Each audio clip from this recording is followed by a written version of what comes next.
Hello and welcome back to the Littlest PetCast. I am your host James, and today we are going over the episode Proud as a Peacock? I said it a little weird ending the last episode, but that episode was just weird and I kind of wanted to get it over and I was a bit tired. But whatever, we're here, and we have new energy for this new episode. So here we go. So Blythe is reading something and Pepper comes up to her and Pepper commends Blythe for studying and pulls out a horn and says, "I'm going to give you a hand." No one gets it, and then Pepper sees the horn and says it was supposed to be a big rubber hand, but then the joke failed. Whatever. So Blythe suggests that she organize her props while the horn gets stuck on Pepper's face, and then the pets help her take it off. So Mrs. Twombly comes in with some news. Today's day camper is Basil the Peacock, the newest resident at the Downtown City Botanical Gardens. So there's botanical gardens. Okay, I'd like a map. A map would be helpful, or at least a better understanding of what the city. I guess the whole New York City breaking up thing. If that isn't true and it's just some other city, like a new city, well then, okay, no, where would that be? Because, the East Coast has a lot of... This is weird. This whole city thing is weird. So, whatever, he's just staying here until everything is ready at the Botanical Gardens. And she also picks some stuff up and thinks she's putting it away, but the box she throws it in has holes and causing it to falls all over the place, which is nice and a detail I thought was going to come back, but actually wasn't. So Russell asks Blythe, Mrs. Trombley leaves, and then Russell asks if he heard right. And then Blythe says, yeah, and he gets mad because he doesn't want a prima donna to show up and act like he owns the place. Which, fun fact, I guess, about me. I didn't know prima donna was a real-ish word until somewhat recently. Because I thought it was named after Madonna. But it's the other way around, where Madonna takes her name from prima donna.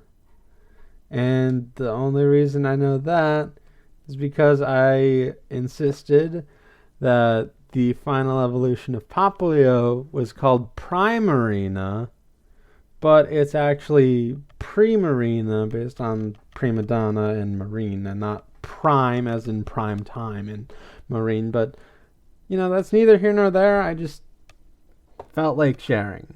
So then Zoe imagines what that would be like, and imagines a peacock bumping her out of her mirror space to look at himself because he's so cool and macho and a prima donna, essentially. And she is huffed at that. Meanwhile, Vinny imagines what that would be like, and it's a robot peacock who is intent on destroying Vinny with his laser vision. And Vinny runs around, and I actually like the lighting effect because it's all blue, so it looks kind of futury. It's a good effect. And then he freaks out in real life and tells everyone to run and be afraid of the robo-peacock. So Blythe assures Vinny that he's not a robo-peacock, and I know that's not the point, but it is possible for it to be a robot peacock, Blythe. Don't say it to be so dismissive. It is possible. Robots exist. You even saw someone using robotic birds before. There is no reason that this can't be a robot peacock, except for the fact that he's coming here instead of, going to a robot storage facility or being with their owner or whatever.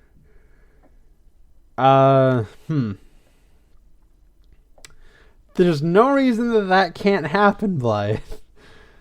I don't know why you seem so dismissive or why I made you like that. It's something I don't think. Well, she's somewhat dismissive of stuff she can't believe. Like she even dismissed her own powers at the beginning. So I mean, yeah, she's kind of skeptical of things, but like I don't know. It's also healthy in certain times. It's just man, we are really going into this, aren't we? So it really is just like a matter of like when to be skeptical or not. Like I don't like it's fine that Blythe is skeptical, but like you've seen robotic birds, you've seen robots and robotic birds before. There's no reason that this can't be a robot peacock. No viable reason anyway. But Vinny isn't listening, and I guess Vinny's like in the other direction where he's willing to believe anything. And then Basil shows up, and he appears as like a silhouette against the pet door. And then Vinny runs away saying children and reptiles first. So again, not quite the point, but aren't they all kind of children? Or at least teens? Like, I know teenagers don't like to be called children, but in like terms of what that means, that would include them. Like, if you're under the age of 18 or whatever age you're legally an adult, you are a child in the legal sense of women and children first. Not the point, though. But whatever. So, Basil walks in, and he's wearing sunglasses, but then the pet flap hits him on the way in, and knocks the shades off, but it keeps the lenses on. Which is weird. Like, does he have like shade layers or something? I don't know. That's just weird. So he introduces himself as Basil the peacock, and that his allergies are acting up. And Basil just kind of seems a little underwhelming. He's kind of like a neurotic neighbor in a sitcom. And then Minka asks, "You're Basil the peacock?" And Basil corrects her to Basil, which is the British pronunciation of Basil. It's like, this stuff is fascinating to me. Like, why is he named why does he have the like English name though, is what I'm wondering. And also I just kind of do want to take a time out to appreciate the difference between Basil and Basil. It's just interesting to me. But then he asks if a draft is coming in. And Minka is still in disbelief and asks again, and then asks for 2 forms of ID from Basil, preferably government issued. Peacock fraud is not a real thing, Minka, and neither is voter fraud. So asking for 2 forms of ID, government like issued, it's just like I get the joke. Again, I guess this isn't the point.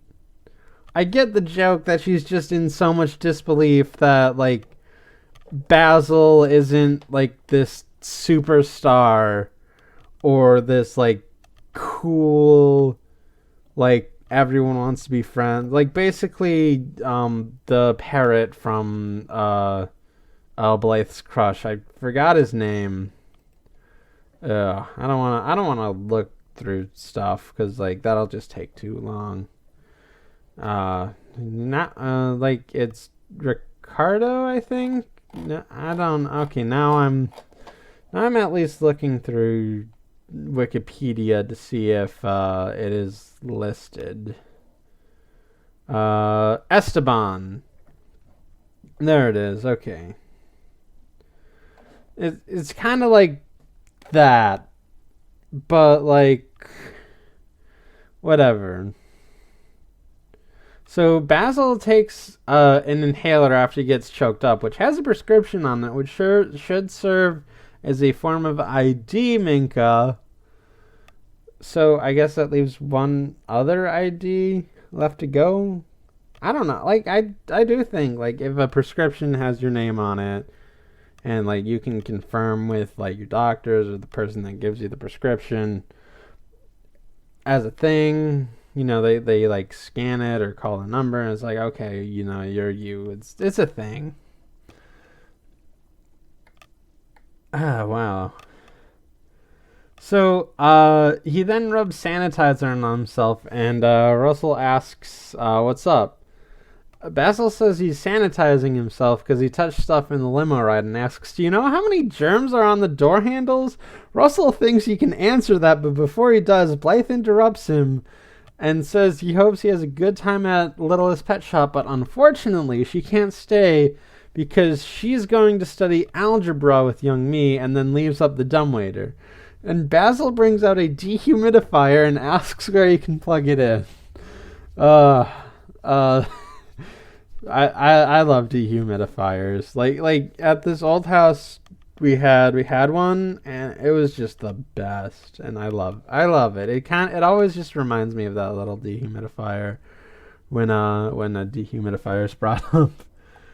It's a fun thing. So as Blythe gets out of the dumbwaiter, Youngmee is like right there in the dumbwaiter space, and Blythe gets spooked a bit.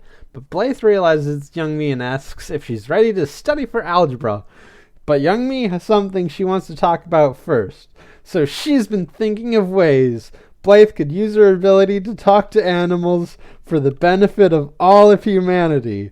Blythe really just wants to study algebra, but Youngmee says that it can wait. Blythe says that humanity needs to wait because she needs to pass this test. Otherwise, she might not get a good grade. So Youngmee, or at least the grade she doesn't want, she's in the math club. And as we've seen, the math club is semi-abusive. Like, it's not intentionally abusive, it's just like you're doing stuff that might be too complicated for middle schoolers. Are they still in middle school? It's, this whole timeline thing is weird. Like, she's like 3 foot something, I think. I don't know actually what her height is. She looks like she should be 3 foot something. And that's maybe middle school height. I don't know. I mean, she's supposed to be 4 foot or even 5 feet, but not. She's like at least a head shorter than Roger. Like, at least maybe a Blythe head even, and that's kind of big. It's this whole thing that's why I can't say she's in high school for certain. Like, especially at the beginning, but like maybe as time moves forward, I am all over the place today. There is a lot that I did not plan on talking about here. It's just, I don't know. I'm feeling it. Like I would have had this episode out sooner, but I just did not have the energy, and now I do. So, yay! So Youngmee doesn't listen and gets the presentation materials, and Blythe is a bit annoyed. So, meanwhile, the pets are impressed with something Basil did. Russell asks, and the pets explain that Basil reorganized the pet supplies. Russell sees this and is very impressed. Basil says that he wants to open up a store that specializes in shelves and organizing, and he even has a name for it. Basil's Shelf Help. Russell thinks that's clever and asks about his debut. and Basil starts freaking out and itching. Sunil comes to the conclusion that the mere thought of his botanical garden appearance makes him break out in hives. So Minka tries it 3 times and says Sunil is right. After the first time, you really should just have given up, because you were right. I mean, I guess there's the idea of testing, like, multiple times, like, in science, because, like, you can't just get one thing off of a result. But at the same time, science doesn't usually do that kind of thing, because they don't really put people in uncomfortable scenarios. It's why they don't do anything unethical in the name of science. Like they can study things that are unethical as results, but they can't do it themselves. I guess it's a thing. I've been saying that a lot this episode. Basil is nervous because he can't present like other peacocks can, because it kicks too much dander up, and that's too much for his allergies. Pepper reassures Basil that everything will be fine. No one's talking about it. You'll probably just show up, and it'll be over like that. And then Minnie says, "What are you talking about? Everyone's talking about him." He pulls out the TV and turns it on and shows that he's all over the news. He's on billboards and even has air writing. Why do they have those images on the TV? Like the billboards and the air writing. He might change to 2 or 3 different news stations. It doesn't look like they were 3 different news stations, though. So does that mean Littlest Pet Shop has a spy satellite of some kind? Or multiple spy satellites? If so, who set them up? Is it Mrs. Twombly to spy on Fisher after the events of War of the Weirds so that she can get the jump on him? Like in a public setting? Because, like, I don't know if she wants to do it in a private setting, but that might also benefit her because, that might also prevent her from losing a doorknob to Fisher, but Fisher has more money, so I don't think that matters that much. But at the same time, it's something. So is it her sister who might be a spy doing spy stuff and using this as a possible base of operations that the pets have just stumbled on? Is it the pets themselves for some reason? I doubt it's the pets themselves. I think it's supposed to be 3 different news stations because he changes the channel. I don't know. The pets don't seem to be aware of this or bring it up ever. But, I guess, it's the simplest solution is the correct solution in some instances. But, with the show, some simplest solutions that the show expects aren't the simplest solutions that you would expect of the show. It's weird like that. So Pepper yells at him for saying too much, and then Pepper tries to calm Basil down, but he's gone into hiding in the bench shelf thing. So that's where the shelves were, by the way, in the bench shelf. If you've been in a house, or no, wait, no, they sell these, but there's these benches that you can get that where you can lift it up and you can store stuff in there. It's that. I don't know what those are called, properly. The bench storage things. So, whatever. He's in there, and he says he's never coming out. So then, back in Blythe's room, Youngmee presents her first idea. Barks on Disc, a human-to-pet translation tool that can be used to help people understand their pets. We then go into Youngmee's imagination to see what an infomercial for this product would be like. It is being presented by Blythe and Youngmee, and they advertise the heck out of Barks on Disc and use Zoe as an example for some of the phrases that you can learn, and you can order for 3 easy payments of $19.99. So, in reality, Blythe says that it's a good idea, but you would need so many discs, and no one uses discs anymore because everything is digital. I mean, that would cancel out the idea, maybe?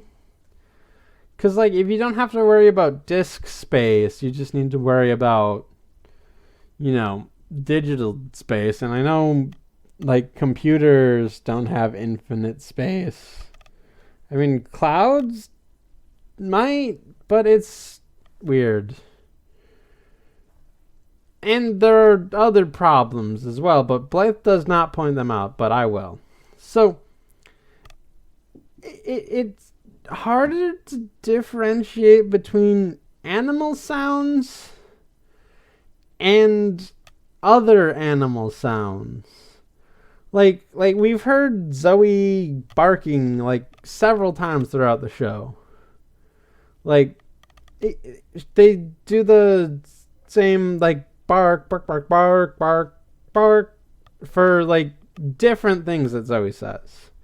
So like there's like that bit of translation error that can occur, which might actually explain why Professor Schuperman like didn't get it right, because like there might be a complexity that we're not picking up or something, but like other languages have like words that sound alike, and like this also, like animal noises is that like to an extreme, I guess.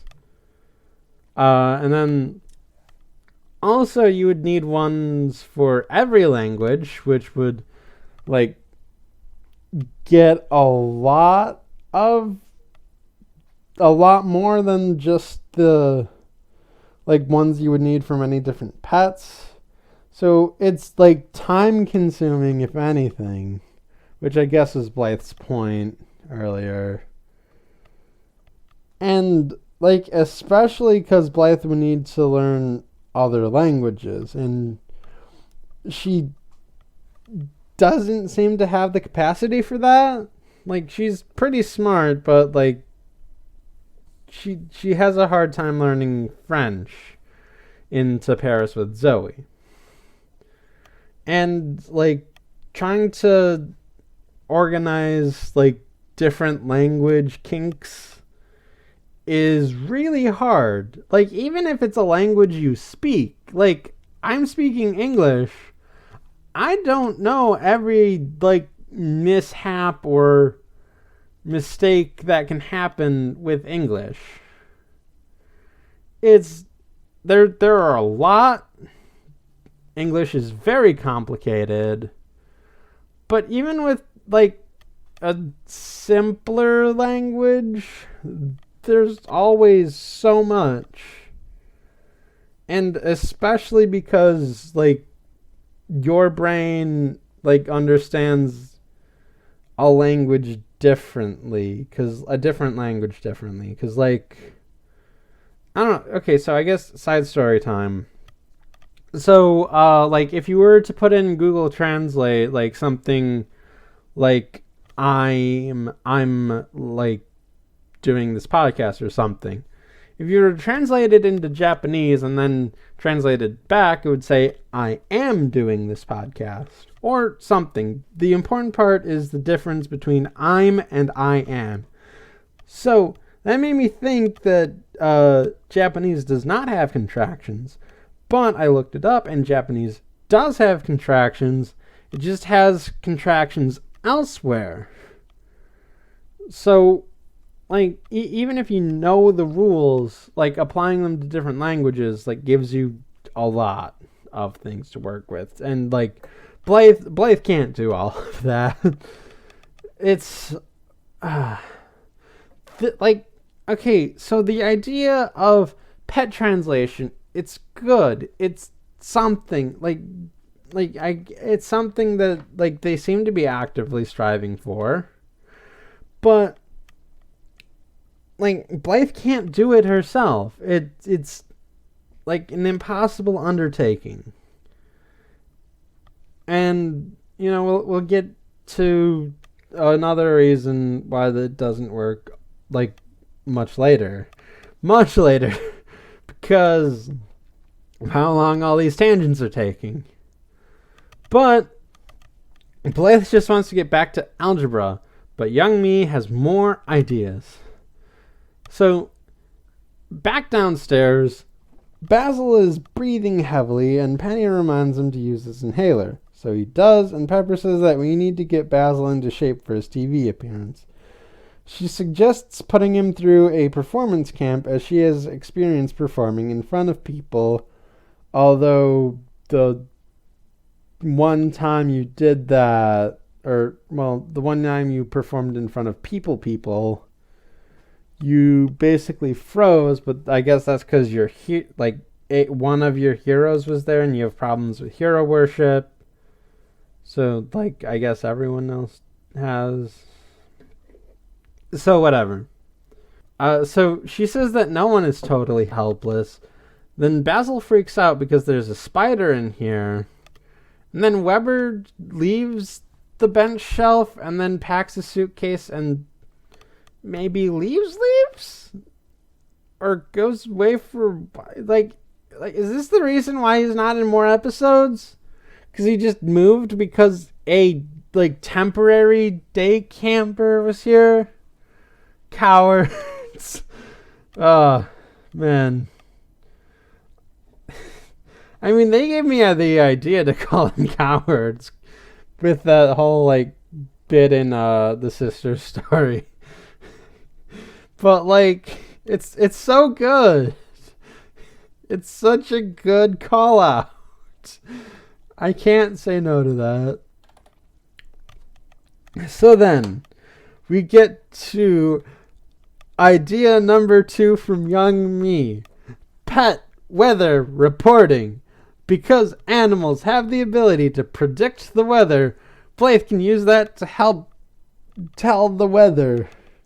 So we then cut to an imaginative weather report presented by Blythe, where a little birdie told her that it'll snow tomorrow, and then thanks the bird, who's in a little suit, and that's adorable. She then shows footage of Sunil on the scene where it's raining and windy. It seems weird that it'll snow the next day, but we've actually seen weirder weather in reality. In the reality of the show with the Blitzer. So, I'll take that. So, Sunil advises everyone to take cover because it's rainy and windy, and a cat lands on Sunil, and Blythe repeats that the people should take cover because it's a cat-nado, and you see the poster for cat-nado. Like it's an actual thing. I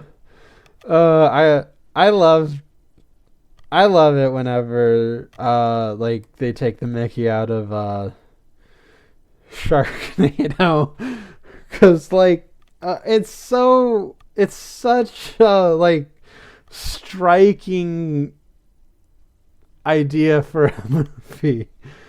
Sharknado is just right. I know most of the stuff that movie studio produces intentionally not so great stuff, but Sharknado it there's a reason why Sharknado hit the mainstream. Okay. So anyway, uh, in real life, Blythe agrees that too is a good idea, but it's just too much of an undertaking because, like, do you know how much it costs to operate your own weather thing? Like, you probably need something in meteorology before you can even get, like, a license. And if you want to be unlicensed, but just write all the time, that's something. But, like, it is too much. Blythe really wants to get to algebra, but Youngmee has one more idea. So, the pets are trying to get Basil out, but they are having trouble.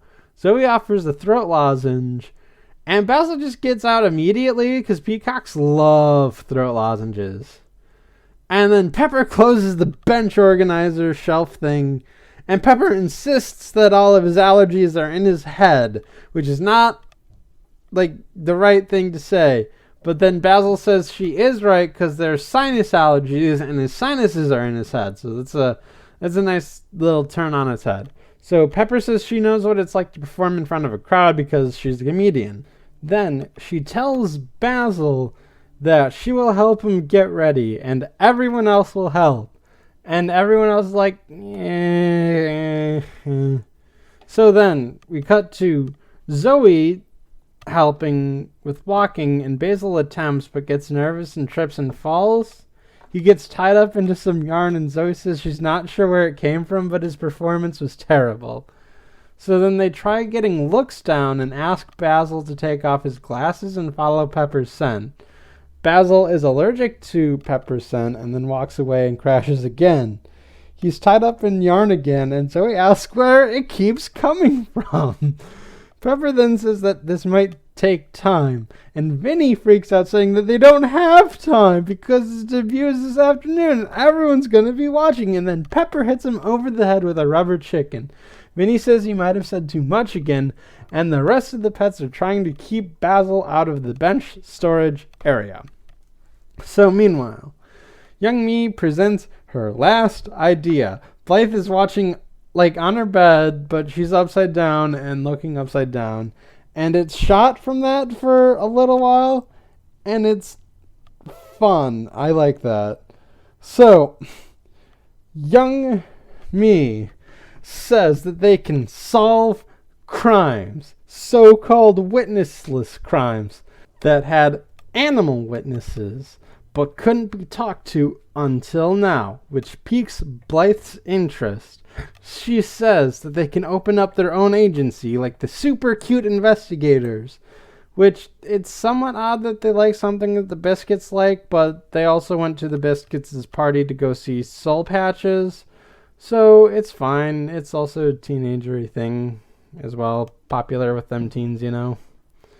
Anyway, we get another imaginative sequence where Blythe and Youngmee are the SCI, and Youngmee informs Blythe that this crime had no witnesses. Blythe says that there was, but you need to keep your head to the ground.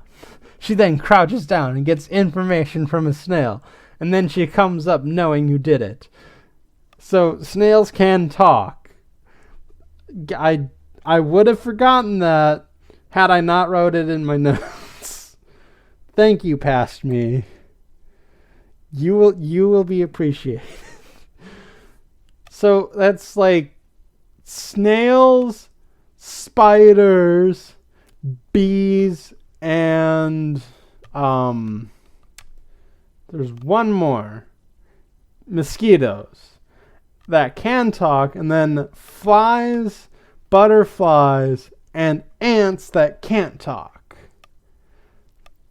Unless Youngmee doesn't know if snails can talk. That's the problem with this. Like that never comes up, essentially. I mean, it's also like a problem that like not every animal has audible sounds that can be translated, and since this is sort of based on New York, and New York City has the highest concentration of different languages, that is also problem, but I mean, for all intents and purposes, this seems alright. So, anyway, as I was saying, she gets the information from the snail and says that she knows who did it. And then Youngmee says, "You mean?" And then Blythe says, "That's right. I snailed it." So, also based on this, super cute investigators, or at least, or like more so this version where it's Blythe and she can talk to animals or has an ability, like a real ability to help, but not the police presence or mind or whatever. It seems more like Psych than any like procedural. So in reality, Blythe really likes that idea, and then gets thrown off by saying that, and like she doesn't have anything to come back with. Youngmee is excited and goes home to do some research on how to get this whole thing rolling, and Blythe is like, "What?" So, back downstairs, Pepper informs Basil that she'll get him to present. Then she dresses up as a typical coached look, like in like the sports movies, or like Rocky or whatever. And then a song plays. It's another montage song, but this time it plays over a montage of them training, specifically training Basil to get him to present. And like he does it one feather at a time, a little bit, and it's like he's doing it, he's really doing it. And then once all of his feathers are up, the music breaks and he sneezes and everyone is down. Some yarn rolls in and Zoe points at it and is like, "What?" Nothing audible happens with Zoe, but it's like, "You see that, right?" It's like yarn. It's always here for some reason. So later, Blythe comes down to check on everyone, and Pepper tells her about the plumage problem. She says that it's not all bad. Everything's organized thanks to him. And Pepper is worried that, like, if this problem isn't fixed by the time he has to present, his confidence will be destroyed. Blythe points out that he has confidence, at least when it comes to organization, and it's just a matter of getting that confidence out. Pepper says that she's tried everything short of using a vacuum cleaner to suck it out. Blythe says that she's heard that a physical object can help with a mental block, so maybe find him a lucky charm. She then receives a text from Youngmee saying that she has a list of unsolved crimes in the area. Pepper is curious, but Blythe says not to ask. She leaves to talk with Youngmee and reminds Pepper to find a lucky charm. Pepper looks around and sees a bow tie that, like, we can see, like, in the entirety of the scene. So, like, it's been there, so whatever. So, she grabs it and calls Basil over for asking for organizational help. She informs him that this is a very serious good luck charm that she would hate to misplace. She says that it can help pets do things that they thought they couldn't do. Basil is intrigued and says that, like, you could file it away a few things, but he wants to take a look at it first. Pepper presents Basil with the bow tie, and Basil is unimpressed at first, but then Pepper continues and says that a lot of pet celebrities have used it, like Sharook, Madame Pom, even Old Bananas, saying Old Banana was just like you before he got his start, and then look at him. Basil is very impressed and asks for it. Vinny also wants it, but Zoe and Penny shush him. Pepper puts it on Basil, and he begins to feel its power. Pepper says that might just be the antihistamine, but whatever. But now, we are at the ceremony. I made a mistake. Blythe doesn't talk to Youngmee right away exactly, but, I mean, she's left. So, they're at the ceremony. Everyone is excited, and Mrs. T and Blythe are there. And Blythe hopes Pepper found something. So the pets are backstage with Basil, but Mrs. T and Blythe are in the crowd for some reason. which is odd. So they wish Basil luck, and Basil takes off his glasses and walks out. And after he passes by a plant, his bow tie comes undone, but he still goes on, and everyone is in awe, and they like him. But Basil begins presenting and goes for his bow tie, only to find that it's not there. He starts breaking out into hives again, and the pets wonder what to do. Pepper says that they gotta show him he's always had the confidence. Pepper leads Basil away with a different scent, which is a nice touch because he was allergic to the other scent, and informs Basil that he didn't need the bow tie in the first place, and it was a lie, and he lost it before he noticed, and was still, like, being confident. She gives him his glasses back, and tells him he's always had the confidence, and, like, gets him out there. And Basil, now confident, fully presents, and everyone is amazed. And Mrs. T comments on his beauty, and Blythe says, yeah, inside and out. And that's a nice little touch. So after that, Blythe is back to studying algebra when Youngmee comes in dressed in a trench coat, saying she's dressed to be a detective. Blythe pulls Youngmee aside and says she likes the ideas, and, like, she's really impressed with this one. But she just wants to be a regular kid for as long as possible. Youngmee understands, and it's a completely understandable feeling. It makes perfect sense. So a hero isn't defined by powers, but by actions, and it's perfectly okay not to be brave enough to, like, do these heroic or, like, helpful deeds if you're just not up to it. I mean, there's a certain... It's hard. It's very hard to do them. But, like, superheroes do them anyway, and, like, some have the benefit of, like, powers that can help them, but, like, some don't, like Batman, and, like, even some people with powers, like, don't help. Like it's really highlighted in Wolverine and the X-Men. I'm not sure if it's highlighted elsewhere. Like, I'm sure it exists, but, like, not every, like, mutant is necessarily, like, an X-Men. Like, they're not, like, on field missions doing stuff, because, like, while they're mutants, like, they might not fully understand their powers, and even if they do, they might not, like, want to help because it's kind of, like, dangerous and stuff. And it's like, that's a completely understandable feeling. Like, she wants to, you know, just be herself, and just, like there's, like, a part of superheroing where, like, yeah, you can be yourself, but, like, it's also a huge undertaking, and Blythe just needs some time for herself, even if she does do something big.